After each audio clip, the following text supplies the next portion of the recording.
সকাল সকাল বের হয়ে গেলাম একটু গ্রাম দেখতে দেখতে, যেই প্রথমে দেই মুরগির সাথে দেয়, এরপরে দেই দুজন সাইকেল নিয়ে যাচ্ছে, এরপর মোর ঘুরতে যাই এগির সাথে দেখা হয়ে গেল। বুঝলাম না আজকে কাগির সাথে দেখা হচ্ছে। আমাগির গ্রামে এরাম পঙ্কিরা চুরুজা সবসময় দেয়া যায়।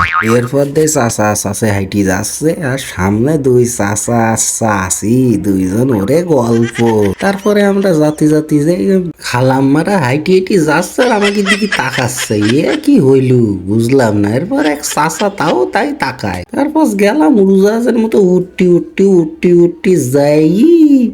সামনে যেটা দেখলাম তার জন্য আমরা প্রস্তুত আছিলাম না। দেখলাম এক লাল বালতি, লাল বালতি মধ্যে কিছুই নেই। তারপর যাই তো হঠাৎ করি দে গরু আমাকে টাটা দিচ্ছে। ও মা গো, কি টাটা কয়। তারপর এক চাষা দে পাশা চুলকো চুলকো যাচ্ছে। চাষা আমাকে দিয়ে কোনো খেয়াল টিয়াল করলো না। এরপর আর একটু শুন যাইতে দেখ চাষি হাঁস তারাত তারাত মরল। আমাকে ছোট্ট বুলাকটা কিরাম লেগেছে একটু কমেন্ট করি জানাবেন সবাই।